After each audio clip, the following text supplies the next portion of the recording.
Hey everybody, John Peterson here, and today I want to talk a little bit about focus stacking.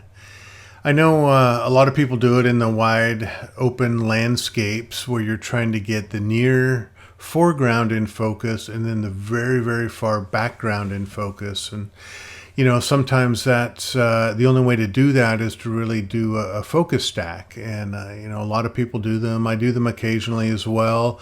I still try to get everything as right as I can in one frame in the camera. However, there's physical limitations to our equipment that just means that if I want the whole scene in focus, I have to stack several images at different focal points. And, you know, that's really true, especially when we're shooting closer up objects. If you look on the screen, this is an example that I shot just for this video. It's not something I would normally shoot, but I was really close to this tire. These are boat bumpers on a large fishing vessel in Nia Bay, Washington, up in the northwest corner of the United States. And because I was so close to this foreground tire, even at f/16, the background was out of focus. And so I knew, because of just the physical limitations of my gear, and I could not get this whole scene in focus in one frame, I needed to focus stack. And then based on my experience, I figured I needed about 5 frames at various focal points to get this whole scene sharp. You know, the first frame I focused here, then I focused right back in here, and then here, and then finally in the background. That's what I did to kind of set up this shot, knowing what I was going to do in post when I got home. You know, hopefully a lot of you guys do this, but if you don't, you know, when I shoot a series like this, I will put marker frames at the front and at the back to know where my series is, which is right here, these 5 frames right in the middle. So to prepare for a focus stack, you know, first you want to do your edits in Lightroom as much as you can. Get all the images, you know, relatively processed to a reasonable point where you want them. I want a little bit more contrast. Let's just play around with a few adjustments. Make it a little bit like that. So if I've adjusted this first image, then what I want to do is select all of them. I'm going to go up to settings, sync settings, make sure everything's selected and synchronized. And now all my edits will go to these 5 images. Now, back in the day, it used to be that Photoshop was horrible at doing focus stacks. Recently, they've gotten a lot better, but back in the day, I used a standalone program called Helicon Focus. And so from this point, what I would do is I would export these images. Sorry, that might go off screen, but I would export these images to a specific folder called Helicon. And I would export them as a TIFF file, Adobe RGB, no compression. I want a resolution of 300, no sharpening, and I would go ahead and export. So let me open up Helicon Focus and show you what that looks like. All right, so here we are in Helicon Focus, and this is the first screen that you see when you open this up. Now, the reasons that I would use a dedicated standalone piece of software for focus stacking is, A, if I have really complex stacks, a lot of digital information, and or really challenging subject matter, smooth areas, smooth surfaces sometimes are really hard to render in a focus stack. And there's times when Photoshop has a little bit of a challenge doing that. So for more of my complex focus stacking efforts, I will use Helicon Focus. The other reason too is if I'm shooting extreme macro stuff and I have a 5 to 15 to 20 image stack that I want to do, that's another reason why I will use Helicon Focus. It's just a little bit more labor intensive, more complex to render out all the sharp pixels. And yeah, so I still use it, even though the Adobe Photoshop program has come a long way and it's been great. But the way you use Helicon, it's real simple and real easy.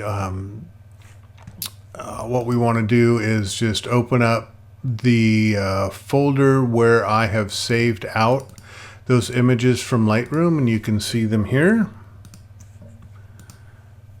So I'll open them up, and then it shows as the stack over here, and you can see them in chronological order. And they're all pre-selected, which is great. The only thing I need to really do is select which rendering method I want to use. I usually use method A or method B.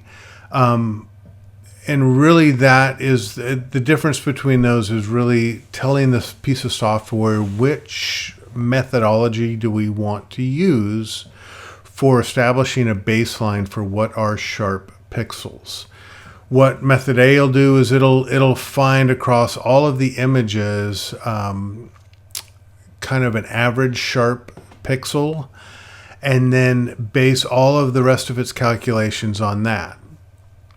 And what method B will do is it will find the absolute sharpest pixel across all of these images, establish that as a baseline, and then compare everything against that to pull into the final rendered image. And with method B, it's a little bit more restrictive, i.e. your images need to be in sequential order. It needs to be a really tight, well laid out focus stack for it to work properly. But I find it gives the best results, and especially on smooth surfaces like I have here with this tire. Once I have my method selected, all I really do is pick render and then watch the system work. And what it's doing is it's analyzing each image for sharp pixels. Then at the very end, I have this rendered image right here. You can see over here on the left, the first image, you see how out of focus it is there. And now it's in sharp focus over here. Then I'll click on the saving tab and I'll go out to save the image, and I'll save it back in the folder as a TIFF file, and then I can bring that into Photoshop or back into Lightroom and do any final edits that I want to do. So let me click out save, and it's rendered. So that's all it is. It's a real simple, easy, but extremely powerful program. Okay, so let's say you don't want to use a third-party software like Helicon Focus, and you just want to use, the combination of Lightroom and Photoshop. A series like this, it'll work okay, it'll work fine. Most focus stackings for landscape photography will work great in Photoshop. So here is the best way to focus stack your images in Photoshop. Now, what you want to do is make sure that all of the images are selected that you have here. And we'll go up to Photo, Edit In, and you want to open as layers in Photoshop. And when you do that, it'll open up all 5 of these images in one document, and each one of these will be a separate layer. Okay, now that we have all of the image files open as layers in Photoshop, you can see I've got 593, 94, 95, 96, 97. What I would recommend to do is if you select all of the layers, so select the first one, hold down the Shift key, click on the last one, all the layers are selected, then I would put these all into a group, and you can do this really easy with a command or a keyboard shortcut of Command G or Control G on a Windows machine, and it puts it into a group. And then I would copy this group, just make a backup copy in Photoshop so you don't have to re-import this. And that's Command or Control J, and it creates a copy. Okay. So I can turn off my backup copy if I want, and I'll expand the group, and you can see I've got all of the images available here. So what the first step you want to do is align all of the layers. Even if you're on a tripod, there can be some slight movement of your subject. And so what we want to do is align the layers. So if I select all of these layers, again, that's using my shift click to select all of them.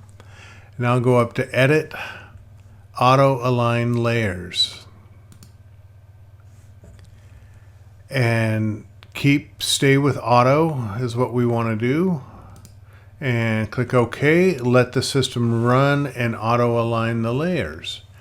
What it's doing is it's evaluating pixel by pixel and deciding where on all of the axes how these things need to be adjusted so they perfectly line up. And it's really important to do this before you do a focus stack, because we're really looking at pixels in this whole thing, and it's critical to make sure that all the pixels line up from layer to layer. And you can see here, I've got a small little checkerboard on the top and the bottom of this frame. And that's because this is a boat floating on the water, and there were slight movements of the water. And so I needed to, my subject moved basically. And I can crop this out when I'm done doing my focus stack. So keeping with all 5 layers selected, again, we're going to go up to Edit, Auto Blend Layers. Select that. Make sure that Stacked Images is selected. I always use seamless tones and colors, and I don't have the system fill in with content aware. I don't generally do that. If I really need to do a content aware fill, I will wait until after the focus stack is done. So at that point, all you do is click OK, and the system starts evaluating each pixel in each layer, finds the sharpest pixel, and then starts to create layer masks on each individual layer of only the sharp pixels. And you can see the layer masks and how they appeared over here. So, I can show you that. Let's go that. Those are the sharp pixels that are present on that layer. Here are the sharp pixels that are present on this layer. This is my near focus point. That's in focus, getting further away and getting furthest away. And then from this point with this group, you can choose to delete this backup group if you want, or keep it around if you want, but then just continue on with your editing. You can save this back into Lightroom, or you can continue editing in Photoshop. So there you go. Quick and easy to do focus stacks. Lets you get near and far focus, whether you're shooting a really tight close-up like this particular image, doing macro work, or grand landscape work where you have a strong foreground element and a lot of background elements that you want all in focus. So thanks for watching. Stay tuned for more videos and have a wonderful day. Bye-bye.